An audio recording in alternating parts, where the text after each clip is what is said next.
Hello and welcome to the Trans Tipping Point podcast. So we had an interesting day yesterday.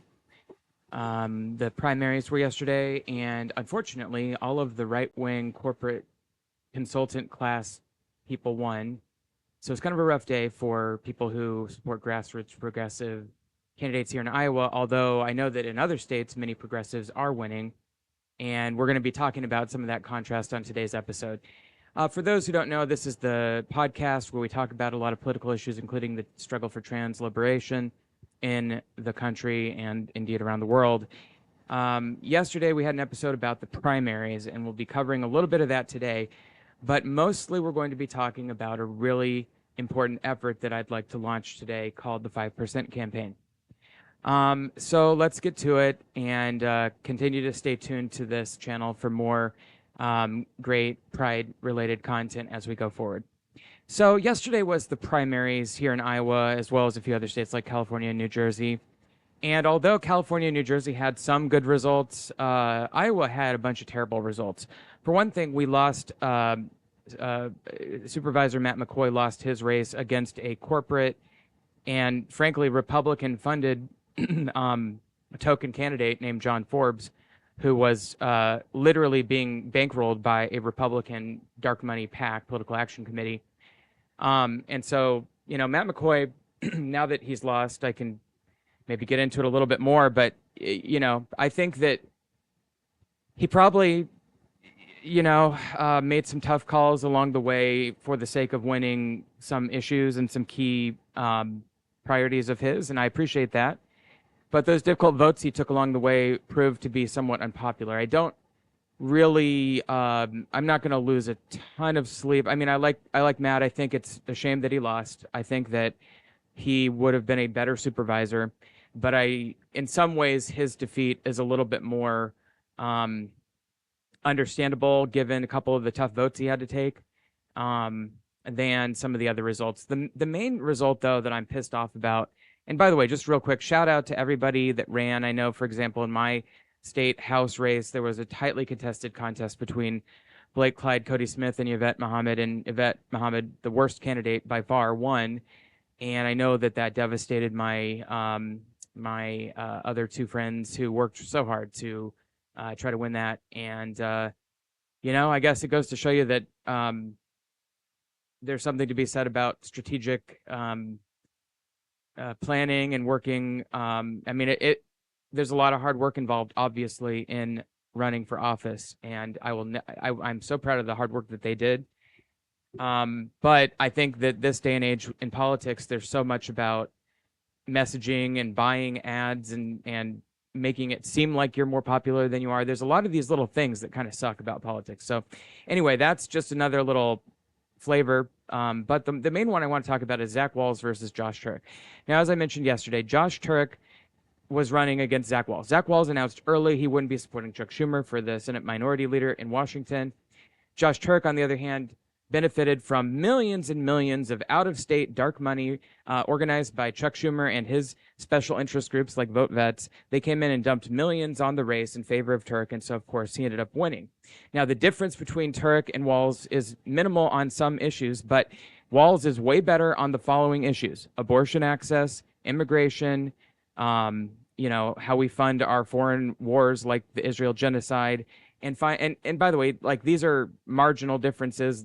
Both of them are way better than the Republicans, but Wahls is especially good on the issue of not wanting to support Chuck Schumer's failed leadership. And so Chuck Schumer took him out. He bought this primary, and he uprooted the organic nature that was kind of developing and turned it into a bottom-feeding, money-oriented race where Turek ran an extremely negative campaign and made up lies, and in fact had an activist make up an ethics complaint against Zach Wahls to win. Now, I could have gotten over all that, even though I hate that kind of politics, and I absolutely hate Chuck Schumer coming into Iowa with outside money and buying this race. And by the way, if you voted for Josh Turek because of some ads that you saw, that's because Chuck Schumer thinks you're dumb and thinks you were willing to be gullible enough to listen to millions of dollars of outside spending into believing that he's the more electable candidate, even though he is absolutely not.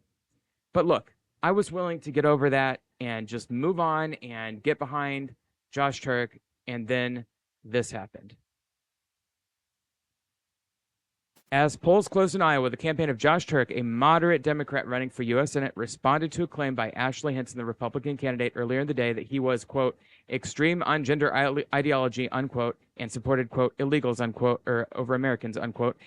Hannah Gross, a spokeswoman for the Turek campaign, said in a statement that, quote, he, quote, does not believe males should be playing female sports, unquote, and that he supports, quote, bipartisan legislation to address immigration, unquote. Now, you may be thinking to yourself, gosh, maybe that's what we need to do to win in a place like Iowa. But I got to tell you, as somebody who is, in the sort of trans umbrella, I'm non-binary, but all my, I have so many trans friends, and certainly I'm in the bigger perspective part of that community as well. And as somebody who has to deal with people taking their own lives and people getting fired from jobs and people losing their ability to teach and their ability to raise their kids without interference from the government and to get health care and to just be themselves in public and not be criminalized and not be attacked at every single fucking waking moment of the day. I can't tell you how fucking outrageous it was that this guy who the polls literally had just closed, and he comes out with this smear against the trans community. And let me just break this down for you. He said he doesn't believe, quote, males should play in female sports. What does he mean by that? Well, of course, he's just adopting the Republican framing of this issue. When he says males in female sports, he means trans women. Okay? So his way of describing trans women is using the Republican framing, males. And that is disgusting. Even if you don't agree that trans women should have, the easiest time playing on sports or, in the same sports leagues as cis women or whatever, you can come up with some nuanced arguments about that. But to misgender all trans feminine athletes is outrageous. It is not simply a nuanced middle of the road position. This is a far right extremist bigoted position that is identical to the Republican position on this issue, okay? Josh Turek, in other words, has taken the far right position on trans athletes, and probably that spills over into other arenas as well. And I was thinking while reading this, and by the way, this really blew up on Facebook today and on other social media and on Instagram and stuff. And it should, because Josh Turek should be absolutely ashamed of himself. I am absolutely disgusted, and I know I'm one of thousands who feels this way. And I was, like I said, and just like Liz Bennett here, who's a state senator, she said, and I'll read her quote here. Her post 17 hours ago, as the clock struck 8 p.m. and as the polls closed, I was prepared to enthusiastically support our primary winning candidates. I was very sad to see one of them immediately throw trans kids and immigrants under the bus. Senator Liz Bennett. Okay. I don't know what else to add, because that's exactly what happened. He cowardly waited until the polls had closed to make that bigoted statement. And I guarantee you, if he had the courage, if he had the decency to at least explain to the voting public who is about to elect him in the primaries that he was an anti-trans bigot, which he is, that was his position, he would have lost the primary. He is a coward. He is a fucking coward for waiting literally a couple minutes after the polls closed to make the anti-trans transition, ironically. Okay? So fuck Josh Turek and fuck his cowardice for doing that. And even if that wasn't bad enough, his position, again, isn't simply we need to have safeguards, or there should be a period we have to be on hormones to participate in sports, or we need to have the leagues have some fair rules or whatever, blah, blah, blah. No. His position is no trans in sports whatsoever. And let me explain what I mean by that. And it's really quite simple. If you look at the statement again, does not believe males should be playing female sports. And I guess I should be clear. He doesn't mention trans males, trans men, that is, trans masculine individuals. He's talking about trans feminine people. males, as he calls them, playing in female sports. He just doesn't think they should play in female sports. What does that mean? Well, it means that he thinks that a trans feminine person like Hunter Schafer, let's pull up a picture of Hunter Schafer. Um, he thinks that people like Hunter Schafer, who looks like this, need to be on the men's swimming team. Okay. So Josh Turek, his idea is either she goes on the men's swimming team, and I don't know, tits out in the pool, probably, I'm guessing, right? That's his position. Thinks she needs to be on the men's swimming team, right? Or don't compete at all. That's his position. Now, realistically, what that effectively boils down to is exclusion from sports, because if you have boobs and you're on the men's team, you're not going to feel comfortable, okay? You're just not. You're not going to be able to compete on the men's team. You're either basically your choice is either detransition and compete on the wrong gender's team or don't compete. So that basically amounts to detransition or be excluded. At the end of the day, it's a segregationist position on trans rights in this context. And it's disgusting. So he has an extreme right-wing view on excluding trans people from sports and misgendering them all at the same time. And meanwhile, you look to other politicians out there, and I'm just going to go to one that I really like, Graham Plattner in Maine, who's running in Maine. Now, Graham Plattner, early in the campaign, March of last year, this is over a year ago, before, there was a heated primary, before there was a lot of pressure, somebody did an Ask Me Anything that got 450 comments, and somebody asked, where do you stand on trans rights? Will you stand up for me? And his response was, quote, I stand right in the fucking way of anyone who's going to try to come after the freedoms of the LGBTQI plus A plus community.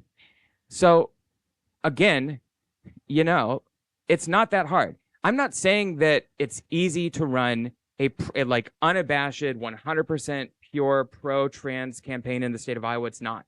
And I would understand if a candidate needed to make some nuanced positions and take some levels of complexity to balance, what is a pro-equality view with the realities of Iowa being a difficult state to win in. But if Graham Plattner can win in a slightly conservative state like Maine, Iowa's only a little bit more conservative than Maine. I mean, I think Iowa's ranked as an R+8 state now. I think Maine might be an R+1 state. So there's a difference. I'm not disputing that.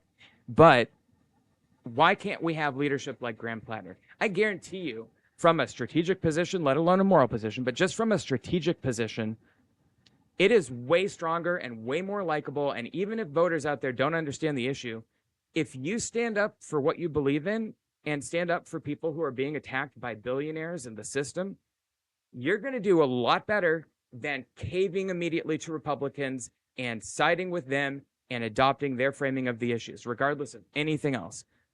And so it is deeply disappointing. Here's another clip from Graham Plattner. Let's listen to this.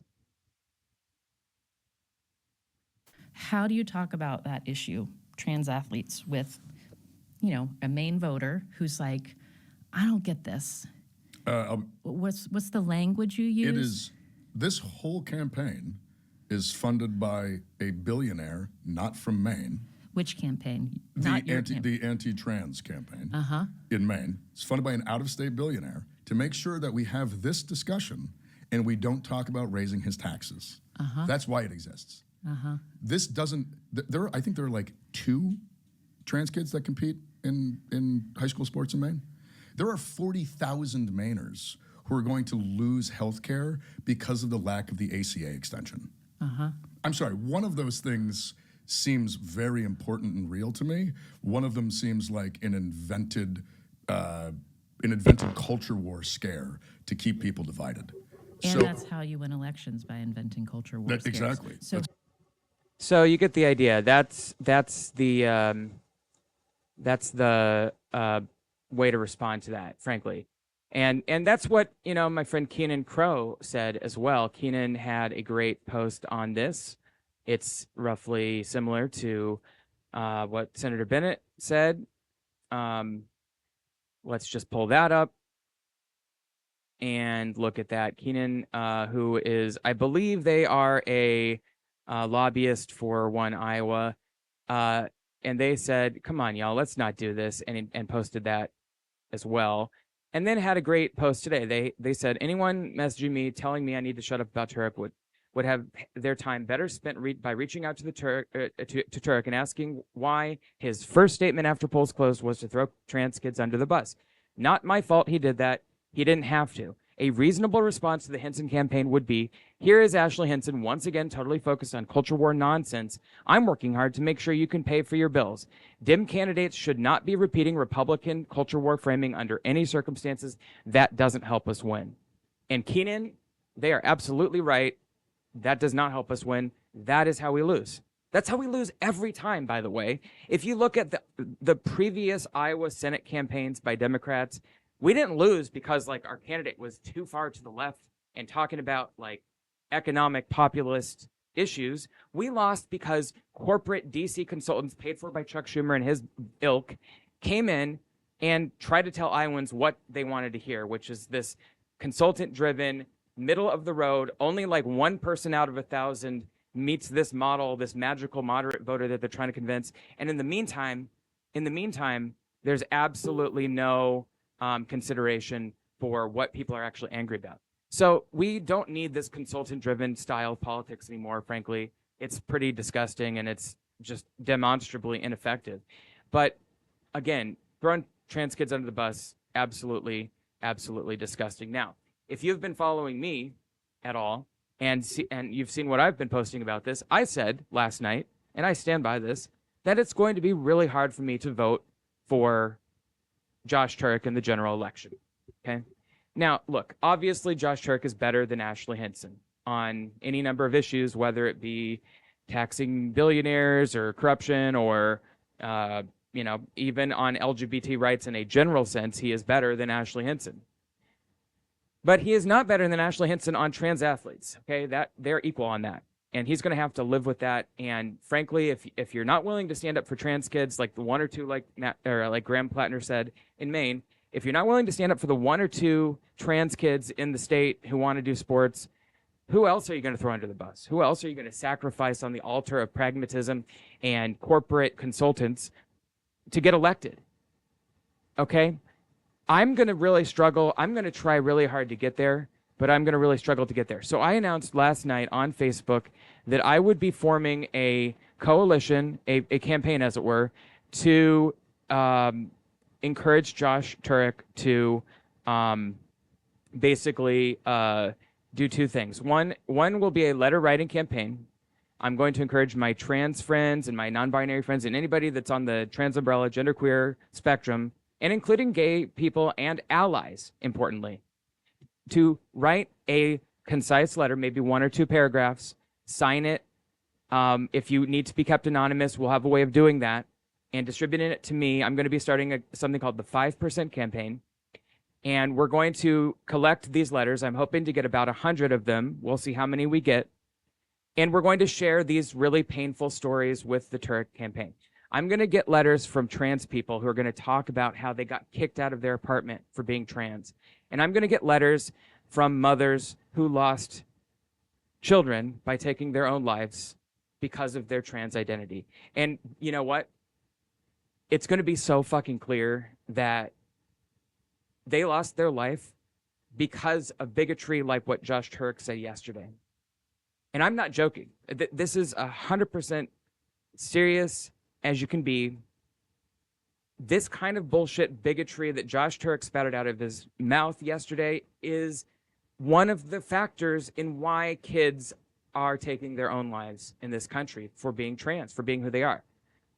We're going to get stories of allies who have had friends talk about their thoughts of self-harm. We're going to get letters from, people in schools who saw students be harassed and bullied. We're going to get letters from trans people who have been fired for who they are. And we're going to get letters from non-binary people who got mocked and ridiculed in a public setting for who they are. And we're going to get letters from, I hope, at least 100 people, at least dozens, I'm sure. And So if you want to participate in phase 1 of the 5% campaign and submit a letter about the pain that you've had as a trans person or as a non-binary person or as an ally or as a cisgender gay person or whatever about the trans experience or about the pain that trans people feel and non-binary people feel, please contact me and submit a letter. You can contact me at thetranstippingpoint@gmail.com, or you can message me on my YouTube channel or on Facebook, Joseph JOSYPH Von Glazer at Facebook, or on my Instagram, JOS, or I think it's JJOSYPH. Okay, so please submit those letters. I will be publicizing this in writing all over the place, and we're hoping to get tons of letters so that we can share these with the Turek campaign. And frankly, we'll probably share some of them publicly so that you can, so that people can see the damage that this kind of bigotry does in the real world, because it's so important not just to educate Josh Turek, whose bigotry was on full display yesterday. It's so important to educate the public about why this matters and why it's unacceptable to treat trans people this way in our society. So that's phase 1. But phase 2, and where the campaign gets its name, the 5% campaign, is because I'm going to start a petition, basically a pledge, that I'm going to try to get as many people to sign as possible. And I'm hoping for maybe several hundred, maybe 1,000, something like that, as many as I can get, to say you have to earn the votes of the trans and non-binary and LGBTQIA plus community in general if you want us to vote for you, donate to you, volunteer for you, etc. And look, I'm really going to try to get the Turek campaign to a point where I can enthusiastically promote them and say, oh, they did the right thing, they've improved on this issue. But as things stand right now, I'm not trying to act as any kind of spoiler. I'm not trying to convince people not to vote for Turek. But I know already, without me doing anything, it is going to be fucking hard for the trans community and a lot of people in our wider LGBTQI plus community to vote for Josh Turek right now because he's an anti-trans bigot. And thus, this campaign, the 5% campaign, is designed. I don't need 100% purity on any issue, let alone trans rights. I understand that you're not going to be out there knocking down barriers and leading the charge on trans issues. I want you to move 5%, just 5%, in the direction of equality. And that means not misgendering trans feminine athletes. That means having a more thoughtful approach on trans people wanting to play sports than just saying no trans in sports like you did yesterday, Josh. That means having a platform that recognizes the equality of the trans community and not just in some glossy flyer that says, I support trans rights. No. You need to account for these kind of bigoted statements. You can't say on the one hand you're pro-trans rights and on the other hand have a segregationist view of trans people participating in public aspects of our society. You just can't. So 5% campaign is going to encourage Josh Turek to move just a little bit, 5%, toward equality, towards trans liberation. And if he does that, then I will proudly endorse him and support him and try to get people out there for him. And if he doesn't, we're going to have to make a tough choice in November, and I'm not sure how we're going to be feeling by then. I just don't want it to have to come to that. I want it to be a really easy thing for me to go to the polls in November and vote for Josh Turek. And right now it's not. It's fucking not. And so that's the purpose of the 5% campaign, to encourage Democrats like Josh Turek, especially Josh Turek, who this is inspired by, but there's a few others out there that I really want to think about too, and get them on board with pro-trans equality. Not a purist, 100% my way or the highway position. No, 5% is all I ask. And so we're going to be doing a letter writing campaign and a petition drive to try to get thousands of Iowans to all we're going to do is, all it's going to say is something like, Josh Turek has made a unfortunate anti-trans statement on the day he won his primary, and we, the LGBTQI community of Iowa and our allies, demand that Josh Turek work hard to earn our vote by coming to understand the pain that is currently going through the trans and non-binary communities, and the gay community more broadly, the queer community as a whole, and working on moving toward a better positioning on these issues. And we're just going to have people sign that, something very simple like that, and earn our votes. That's all we're asking. So if you want to get involved in this process, in this project, either through helping me organize the letter writing campaign, helping me, I need probably somebody who's good at websites. I could really use somebody who may be an activist from Eastern Iowa to help me out over there. I could really use anybody with political or organizing skills. But I really want this to be very grassroots. I want this to be very low key, casual. It's not going to be some like big corporate funded operation. This is going to be just a handful of volunteers working to make sure Josh Turek understands the pain that he caused yesterday and how important it is for him to inspire people to vote for him rather than just kind of like settle for him at the end of the day because he's better than the other guy or other gal in this case. So if you want to join me, again, please contact me. You can reach me on Facebook. Here's my Facebook handle, Joseph Von Glazer. You can reach me on the transtippingpoint@gmail.com. You can reach me at my YouTube channel, The Trans Tipping Point. And you can reach me on my Instagram, JJOSYPH. And we'll be publicizing this. I might make more specifically branded things for the 5% campaign as we go, but this is early days. So please contact me if you want to get involved in this, and especially contact me if you want to sign our petition or submit a letter for our phase 1 letter writing campaign. Thank you so much for watching this video all the way through. Happy Pride Month, even though it sucks so far. But I guarantee you that there's going to be some really fun and positive content coming up soon. We're going to be doing a Gender 101 lesson. We're going to be doing a Pride flag tier list ranking. We're going to be doing some fun stuff, so tune in as we go. But for now, if you want to get involved in the 5% campaign, join me, and we look forward to working on that together. So we'll see you next time on the Trans Tipping Point podcast. Thanks for watching.